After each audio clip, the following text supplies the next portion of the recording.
Hello and welcome to this Retina UK webinar. Retina UK are holding a series of webinars on different topics and we'll be delivering at least one every month.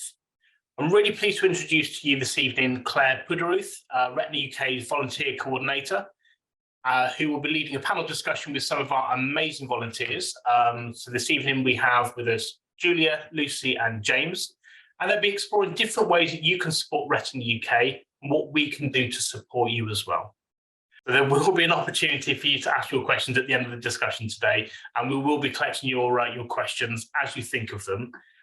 So any questions you do have, please type them in the Q&A section at the bottom of your screens, and we will then ask these questions on your behalf at the end of the discussion.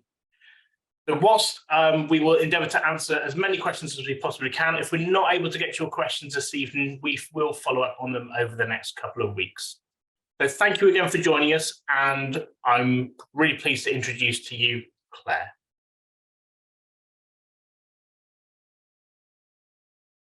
Hello, good evening. Thank you, Matt. I hope everyone's well. So thank you for joining us this evening to find out some more about volunteering with Retina UK. My name's Claire. I'm the volunteer coordinator at Retina UK, and I recruit and train and coordinate our information and support volunteer team, our office volunteers, and our one-off volunteers that we have that come and help out at our events. I also endeavour to raise the profile of volunteering, our volunteering activity, internally and externally, as well as ensuring our volunteers feel valued and have a positive volunteering experience with us. So let me start with what is volunteering. Volunteering is simply when someone spends unpaid time doing something to benefit others. So it can be informal, giving unpaid help to an individual, such as getting a neighbour's shopping, or it can be more formal type of volunteering, which is giving unpaid help through clubs or organisations such as Retina UK. The proportion of people who have said that they've been involved in volunteering at least once a month in 2020 to 2021 was 41%, which was the highest level since 2014 and 15. So there are many recognised positive reasons to volunteer. Volunteering can provide a healthy boost to self-confidence, self-esteem and life satisfaction. And doing good for others and the community also provides a natural sense of accomplishment. And being a volunteer can also give a sense of pride and identity.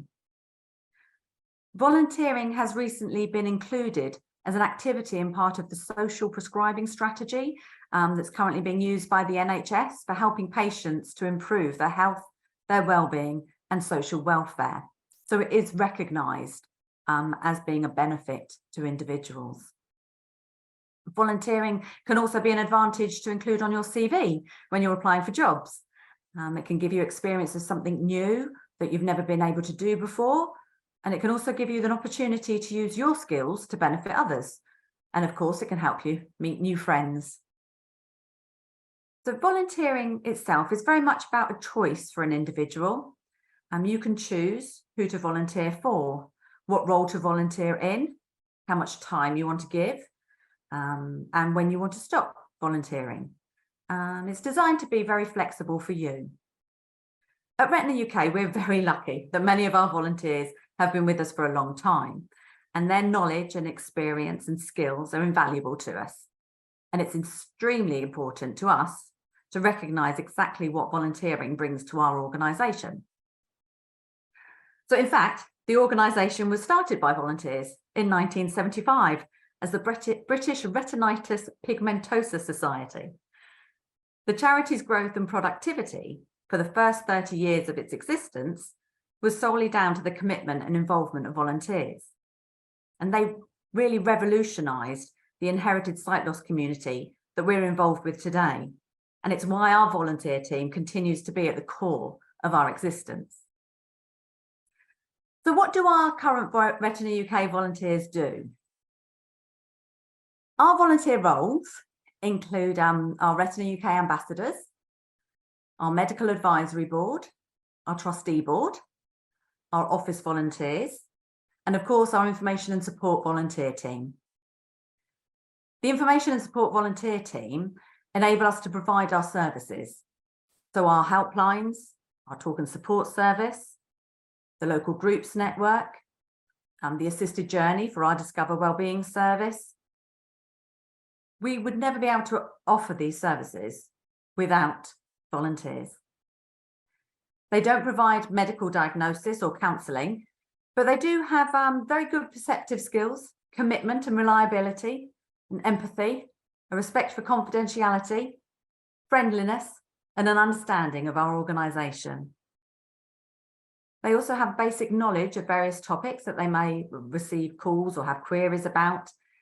And they also are very confident to discuss these topics or signposts to either the office team or external organisations if relevant. All of our volunteers that we have come from different backgrounds, and they vary in age, occupations, skills, and the majority also have an inherited sight loss condition or have a family member that has a diagnosis. Each volunteer brings so much knowledge and lived experience to their role that they can then share that with our community. My priority is to make sure that our volunteers are appreciated and feel valued in the role that they are doing for Retina UK, and to ensure that they have the information and training that they need to enjoy fulfilling that role. I hope this helps you understand the immense value that we have of our volunteer team. All the volunteer roles are integral and at the core of ensuring that our community and our charity can continue to grow and be a substantial contributor in the visual impairment community. So let's hear from a few of our volunteers that have kindly joined us this evening to talk about their experiences with volunteering with Retina UK. Julia, Lucy and James, if you wouldn't mind unmuting and popping your cameras on, that would be great. Good evening and welcome. Hi, Claire. Hi, Hello, everyone. hello. Hi, Claire. Hi, everyone. Thanks very much for joining us this evening. So as I said, we're just going to have some words from each of you, just to talk through volunteering with Retina UK. So Julia's volunteered with us for many years and has a regular telephone helpline slot and also volunteers with the email helpline team. And Julia, would you tell us a little bit about yourself and your journey and how you came to volunteer with us, please? Okay, yeah. I discovered I had something wrong with my eyes when I was about 8. I didn't really know what it was for quite a few years. I think I was just going for 6 monthly checkups. And I think I thought I was dodging having to wear National Health specs all the time because they kept saying to me, are you coping okay at school? And I'd say yes and carry on faking it all the way through school. When I was about 16 or 17, I then went to the optician and said, okay, give me the biggest specs you possibly can because I want to learn to drive. And the optician just turned around and said, I'm really sorry, but you're never going to be able to drive. You might be a better driver than lots of people on the road, he said, but you're never going to be able to drive. So I was absolutely devastated because I think that's something that, you know, teenage girls want to be able to do.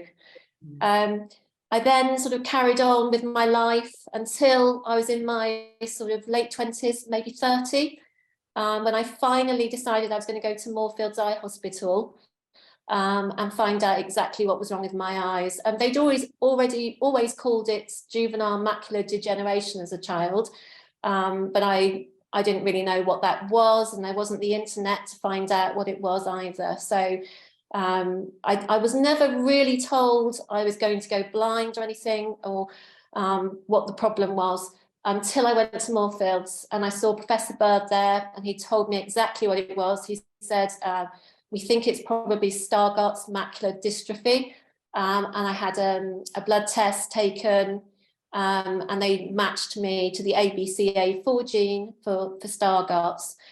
Which is sort of linked into the retinitis pigmentosa family, where your central vision goes first, but your peripheral vision stays intact. So my peripheral vision is absolutely perfect, but my central vision is down to sort of possibly nothing by now. So on that visit to Moorfields, I saw a lovely lady called Barbara Norton, who was the sort of social worker at the hospital. And she directed me towards BRPS, British Retinitis Pigmentosa Society. And I then began my sort of journey with the charity. So this was probably around 1990.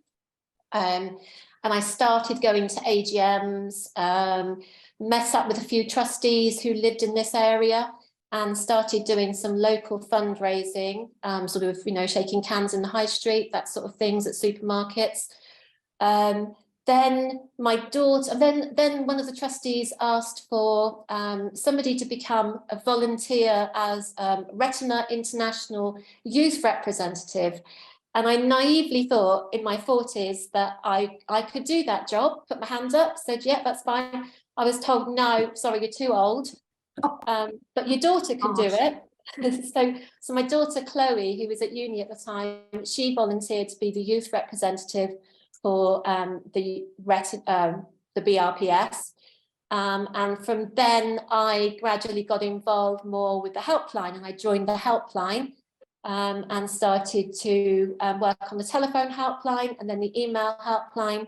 I also did a lot of fundraising with the charity on treks. So we did lots of amazing treks. I've walked hundreds of miles for the charity. And met, you know, some really lovely people whilst doing that. So and I've been probably volunteering in some sort of form for about, what was that, about 30 years now. But on the helpline for about 15 or 16 years, I think. Wonderful. Yeah, you must have really seen the changes from all the branches through to where we are today. So lots of changes, but yeah. Oh, wonderful. Thank you. Lucy has previously volunteered with us on the telephone helpline, and following a break from volunteering with us, she now volunteers as a local group facilitator.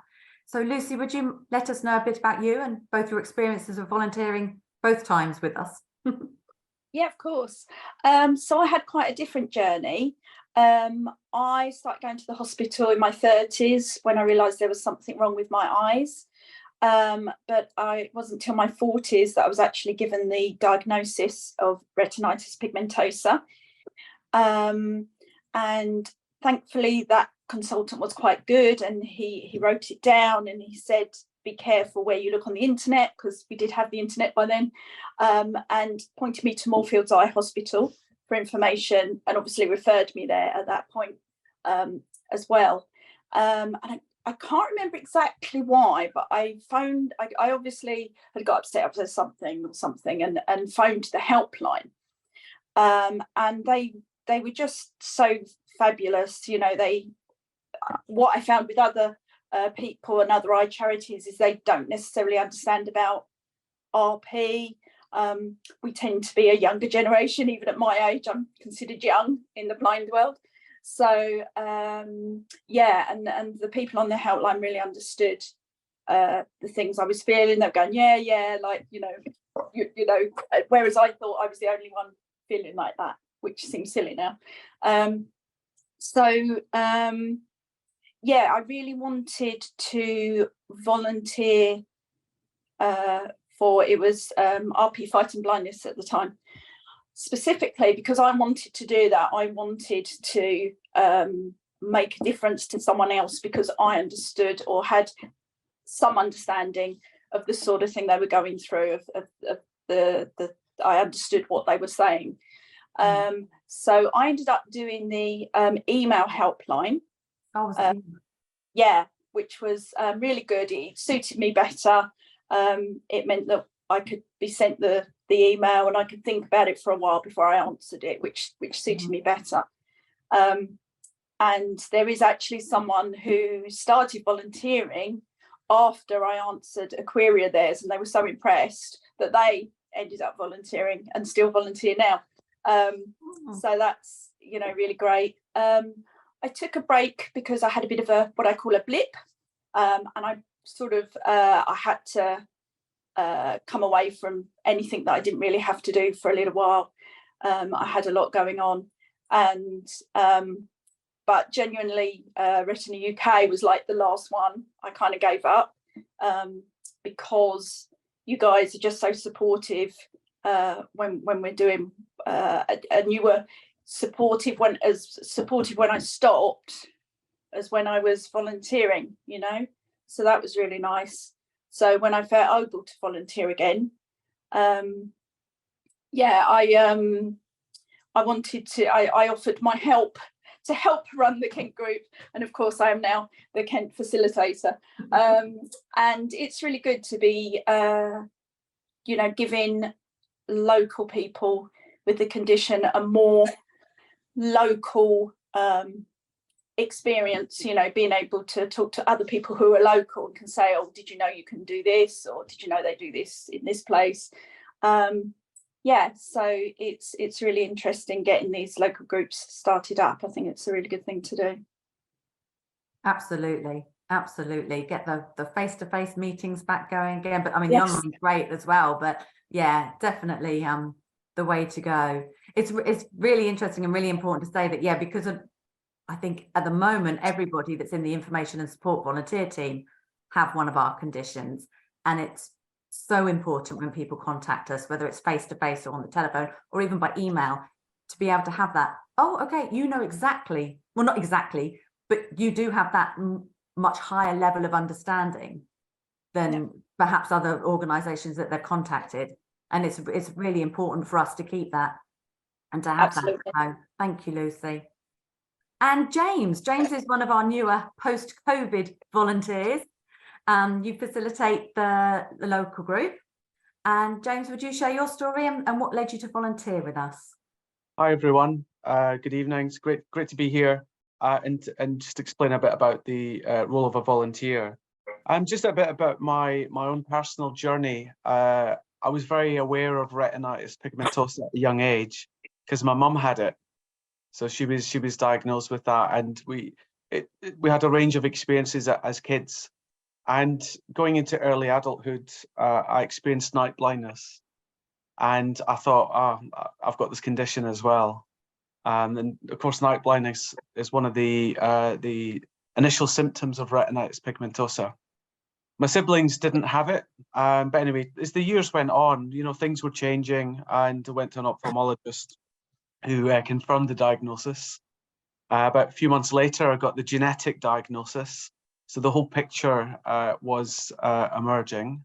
And all of this happened maybe 5 or 6 years ago. So I had an unusual experience at a train station coming home one night. It was in the COVID era. And I saw this lady with a cane.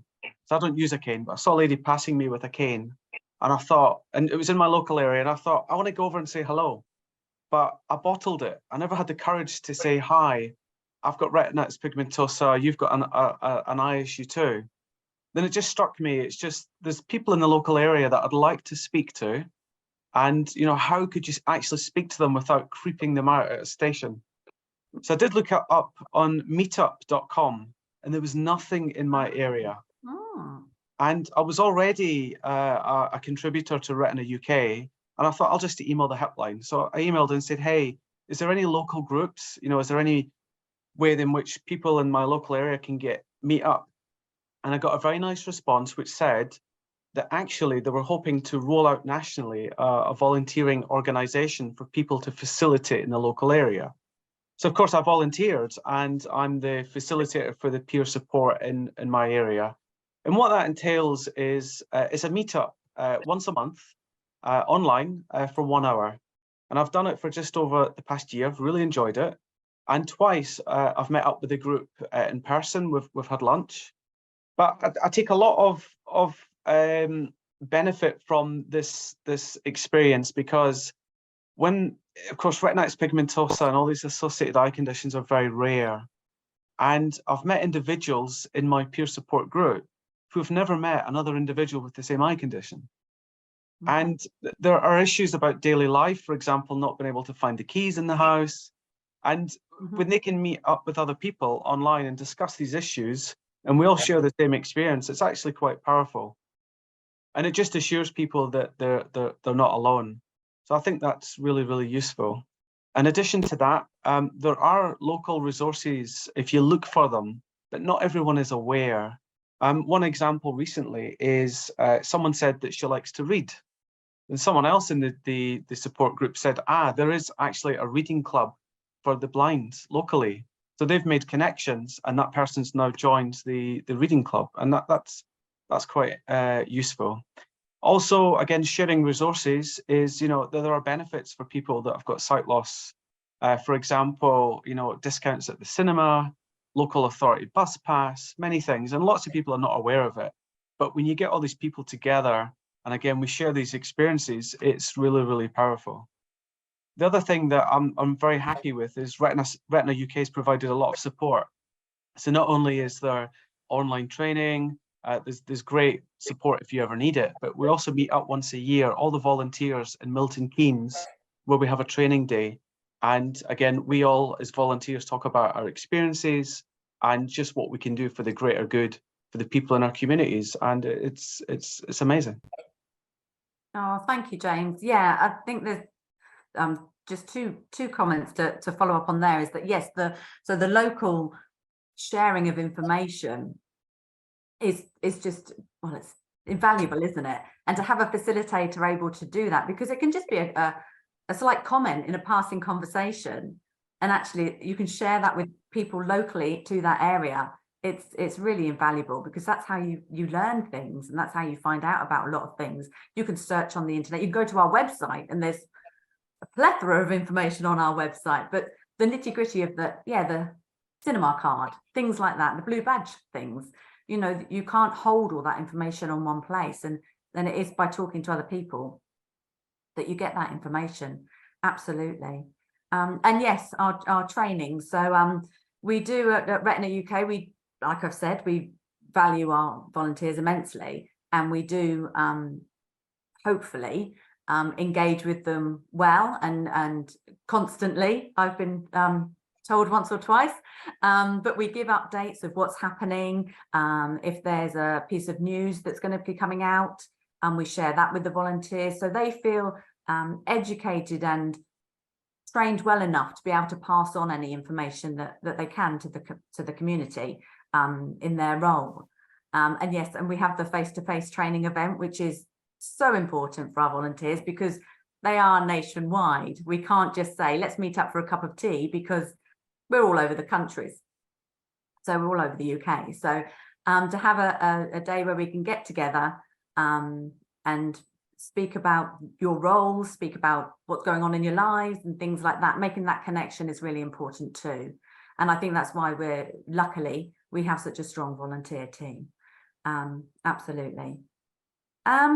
So I just wanted to ask each of you, you've all got busy lives, so how do you fit volunteering in? How does it fit in with your life? Does anyone want to go first? Shall I? Julia, Oh, yeah. Go on, James. No, you go first, Julia. Okay. I'm a full-time teacher.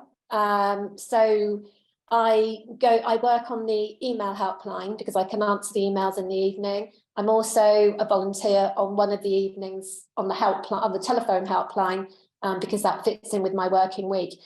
If I get very, very busy at work, I know I can contact the coordinator and just say, look, can you give me a couple of weeks off?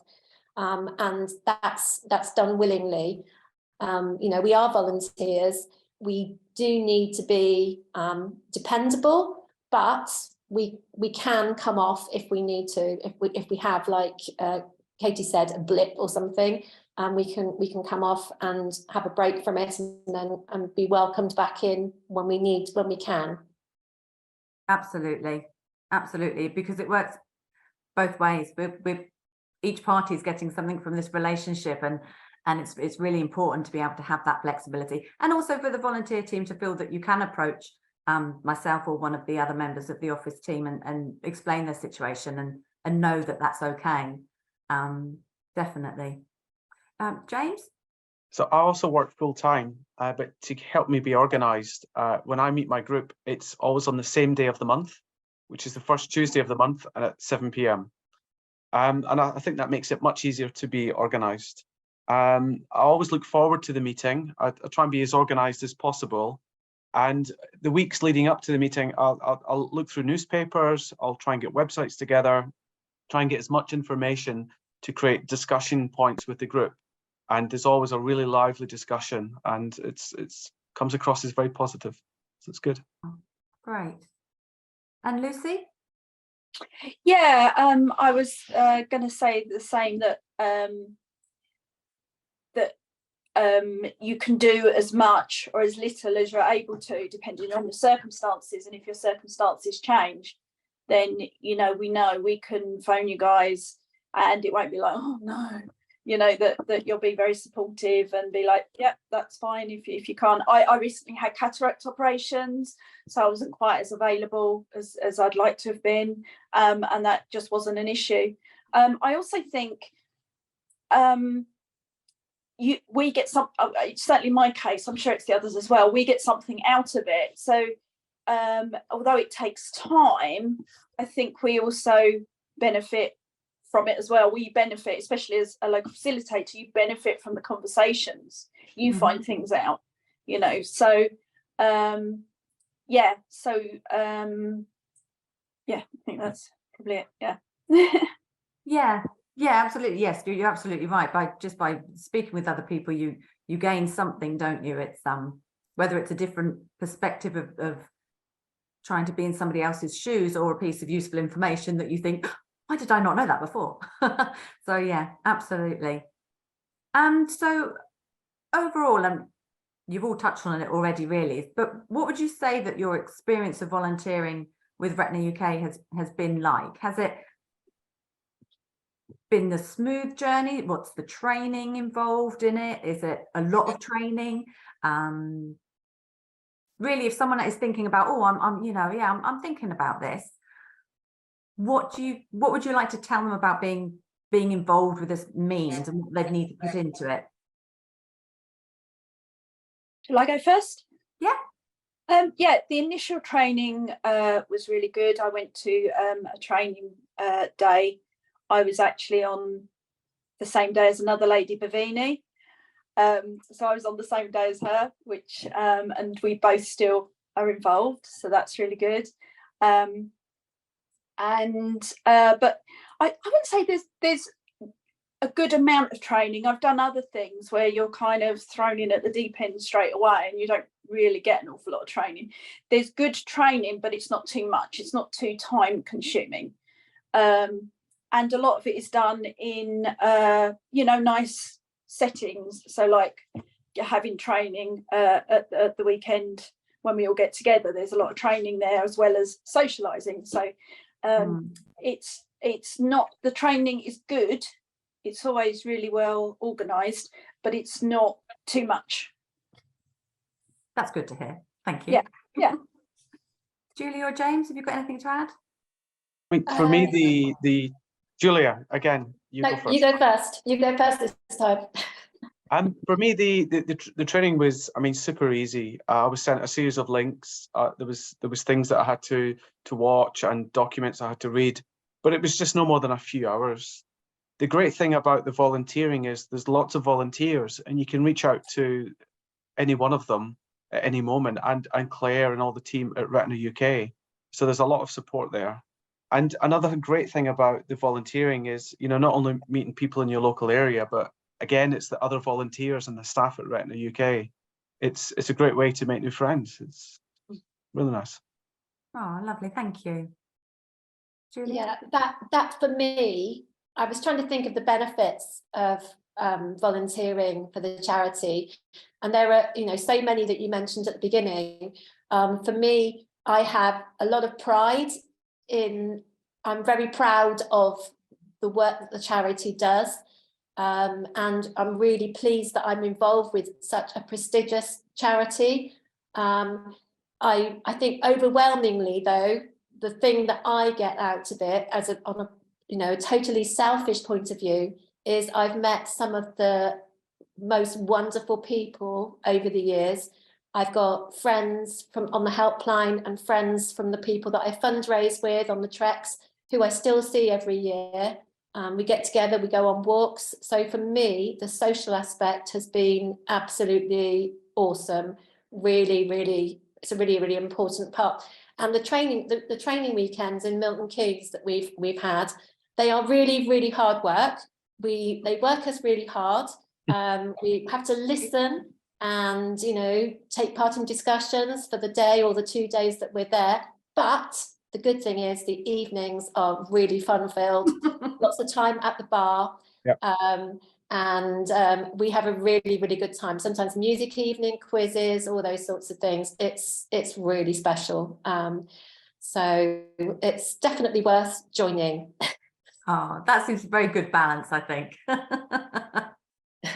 Yeah, there is the just to go over, there is ongoing training that we do with the team, especially the information and support team, which is a lot of where my concentration is, because you're so important to us. You provide our services, you're essential. So there is like ongoing training, and I'll do like a weekly update of little things that might have come up or popped up. But I would hope, my aim is that it's always something that can be done at your own leisure, or, you know, you don't have to read it on the day that I send it. There's no quiz at the end of it. It just really is for information, and I'm guessing for the local group facilitators, some ideas of what you can discuss at your meetings if there's something that's come up in particular. So it's very much a two-way street with the training. You know, we will ask if we're missing something, if there's something that people would like us to do. And yes, getting together, the face-to-face get together, it's really important to have that social aspect to it.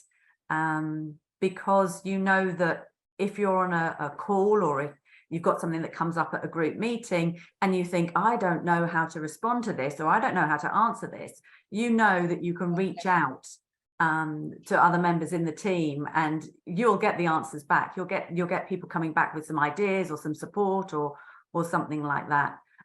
It's very supportive, and I think that's really important for anyone thinking about coming to volunteering, is to know that although you might be remotely in your role, there is this huge team around you to be there. You just need to reach out and check with them. So is there anything that you would say to anyone who's thinking about volunteering? Is there anything that you think they should know or be aware of, or just give it a go? Or if somebody comes from the back of this and brings up the helpline or speaks to you at your local group and says, so what should I do? What should I do about the volunteering? Is there anything you'd say to them to be aware of? Or I would say, if you're the kind of person that likes to meet people and talk through, you know, things in your life and what have you, then it's for you. It's not a lot of work, and the benefits are huge, you know, on a personal level. I'd say go for it. that's good to hear. Definitely go for it. Brilliant. Lucy? Yeah, I think about transferable skills. You know, what sort of things are you passionate about? What sort of thing do you enjoy? Is there something you're particularly good at? Yeah, let that help decide how you volunteer, what sort of volunteering you do, and to not be scared to give it a go. Yeah. Okay. So with your experience of volunteering with us, is there anything personally that you get out of the volunteering that you didn't think perhaps you would do, or that's been a surprise to you? Is there anything that surprises you in your role still that you've come across? Me personally, I can have issues with confidence. Yeah, I found it's really been helpful in building my confidence, helping me realise what things I can do and what things I'm good at, and then use that to do other things. There's other things I've done that if I hadn't have volunteered for Retina UK first, I don't think I would have been sort of brave enough to go on and do these other things. Yeah. Okay, so really, the confidence to do some things. James or Julia? For me, I think something that I found quite surprising was the feedback. I've had some really lovely feedback mainly from the email helpline, because as Lucy said, you have to give a more considered response. You have to sit there and research the question. You've got the time to do that. And I know I've given quite a lot, many hours over the years, probably hundreds of emails. And I've had some really amazing responses from, I don't know, parents of young children, those sorts of things, which has been really lovely. And I didn't expect to get that. Oh, that is lovely. Yeah, yeah. Didn't think about the feedback of the things as well. James? I think for me, the biggest thing was, I mean, I said at the start that this is a rare eye condition, but when you meet these other people in your community, you realize that you're not alone. And I think they get the same feeling too.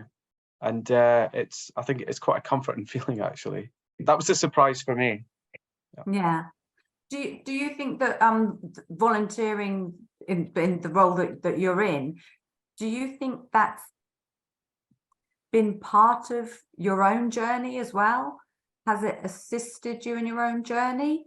I would definitely say that, because the small things in life, that you'll tell other people about, and they don't get it. You couldn't expect them to get it, right? But when you meet up with these other individuals and you talk about things and you can all laugh together and everybody gets it in the group, more or less, and it's quite a powerful thing. So that was a surprise to me, and it's quite comforting, not just for me, but for others. Yeah. Yeah. Julia or Lucy, do you have anything to add? I think what James said there about the laugh, being able to laugh about things, that's hugely important. I've got so many different stories to tell of things that have happened either to myself or to other people who have got eye conditions, and everybody just really understands the situations. So that's really, really good to be able to share those similarities and not feel like you're the only person. Yeah. Lucy? I think for me, because when I sort of started the journey, I still had a fair bit of vision. I think it was really good seeing other people with less vision, both younger and older, and that they were still able to laugh about it, and that they still had a useful life and those kinds of things. So yeah, meeting up with other people with a similar condition that are able to get on with life was really helpful to me in the beginning when I started volunteering. And yeah, that's the thing that I want to why I'm a facilitator, because I want to help other people in a similar way. Yeah, so I'm guessing that maybe people are coming along or contacting you in your roles that maybe haven't had any experience with anyone else with even in the family with a sight loss condition, and the impact that it has. So actually that journey, going through it together. Yeah, I hadn't thought about that either. See, I'm learning. Every day is a learning day for me as well. Thank you. Has there been any challenges, or what's been your own challenge with volunteering? Any personal challenges? I think for me, I don't think I was quite expecting this, but when you meet all these people with all these different eye conditions, just every person is completely different, very different experiences. There are some commonalities, but the fact that there's so many differences, it's not so much a challenge, it's just a little bit of a surprise. You always have to accommodate all these different people. Yeah, I suppose that even though you said that it's very rare, actually within this rare umbrella, there's even rarer conditions coming from it, isn't there? And Exactly. Yeah, I suppose it's not assuming that everyone that you're going to be in contact with is going to have the same symptoms and progression as you. And needs, yeah. Exactly. Absolutely. Julie, what else? Something specific I had to sort of work out, I suppose, when I was doing the emails, is that obviously every email needs to be answered. And some of the emails, how do I put it? I suppose they were there was emails from outside the UK, and they were asking questions that aren't relevant to us. They're the sort of questions they should have been asking, I don't know, the government or whatever. But obviously it's really important to answer every single email. So I do remember getting those and thinking, oh, you know, I don't know, I suppose I wanted to be really helping someone with something, instead of saying, I'm really sorry, we can't help you with this, but you may find this useful, or and explain we are we only deal with the UK, so we can't help you with this, blah blah blah blah blah. But you know, every email deserves an answer, and if you're answering that one, someone else is able to answer another one that may be from someone who's really upset over something or whatever. So I did have to sort of say to myself, no, every email deserves an answer, and every email is important. So yeah, that was something I found difficult, and I had to kind of, you know, have a talk to myself about. Julia, have you got anything to add? I didn't, but actually that's just reminded me of something. I think I get quite a lot of those emails actually as well. So I think for me, the one challenge I have is having to tell people that there currently isn't a treatment available, but that they, you know, that clinicians and scientists are optimistic that there will be one in the future. And if you look at our website, there's, you know, all this stuff going on at the moment. So that's quite a hard thing to have to tell people, that, you know, currently, apart from one, there isn't a treatment available.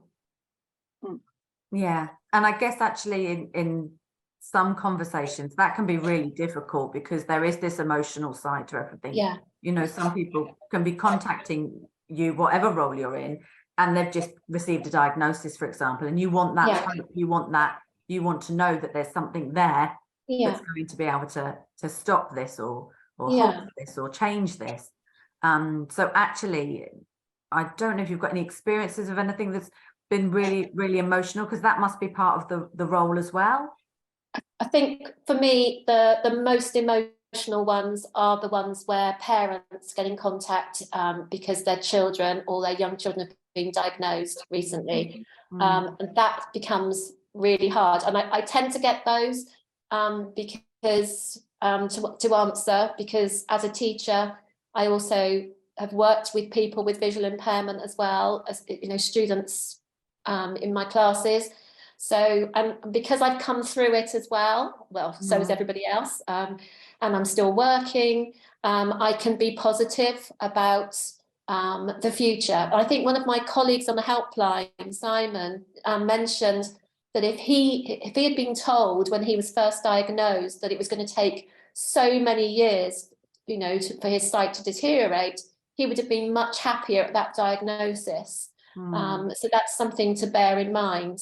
We have got that experience. We can say, look, I had that diagnosis, you know, goodness knows how many years ago, but this is what I've still managed to achieve. And that's something that I always try to tell people. We, you know, tailor our responses to the people and what they're asking for. And if somebody sends a very, very emotional email, I tend to respond in quite an emotional way as well. And you know, with quite a long email.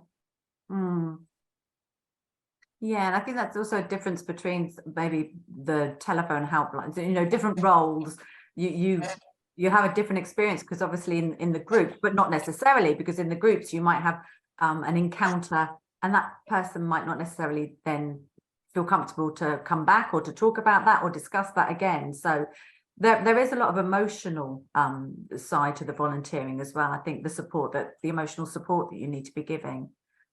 Have you got anything to add, Lucy and James, on that, or would you think that? No, spot on, really. Yeah, I can remember doing emails, and I remember one where they wanted advice about going for treatment, and it was, you know, one of the sort of treatments that's been in the news recently, and you know, having to be very careful how I worded that. You know, I wanted to say, you know, I wanted to scream, no, do not waste your money, but you know, you can't do that. You've got to come up with a better way of saying that, and I found that I remember finding that quite hard to write. And as you say, if you keep having to say no, there's no treatment yet, no, there's no cure yet, that can have an effect on you. But that's, you know, that's another good thing about Retina UK, that you know, you've got things in place that if we do get upset over something or get emotional ourselves, there's somewhere to go, you know, so that's really good as well. Absolutely. James, did you want to add anything? There was nothing really I was going to add, other than just I agree with what Julia and Lucy have said. You know, it's yeah, they've said it as it is. Yeah. I should also cover that. So the volunteer wellbeing is obviously very key to us as well, and we do provide. I mean, obviously the office team is there Monday to Friday. We have buddy group meetings online. We have Zoom meetings online so that we can stay in touch with each other.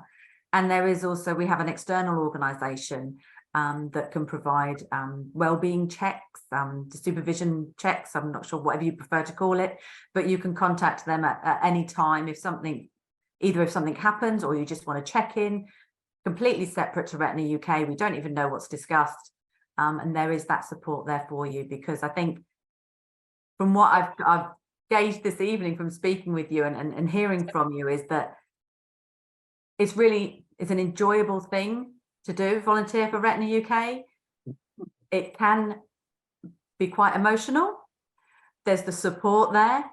It's something that I think, because it's so close to you and to the other volunteers, it does have more of an impact maybe than volunteering at, I'm going to pick something really random here, than volunteering to paint some fencing at a local nursery, for example, because you've got that attachment as well. So it is quite special volunteering with us, I think. But I hope that we've got everything in place that gives that a really good balance, and provides everything for you as the volunteers, as well as for you guys providing the services that we have. I'm just going to ask, the final question is, in one line, what would you say to somebody who's thinking of volunteering?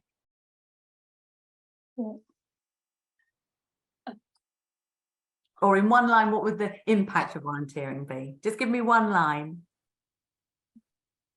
Oh, have I flummoxed you? Oh, I'm sorry. I'm really rubbish at this. I would put it in 2 words, and that's just don't hesitate, which is a very simple answer. Yeah. But, you know, go off and meet people. Don't hesitate. Yeah. Oh, that's great. Yeah.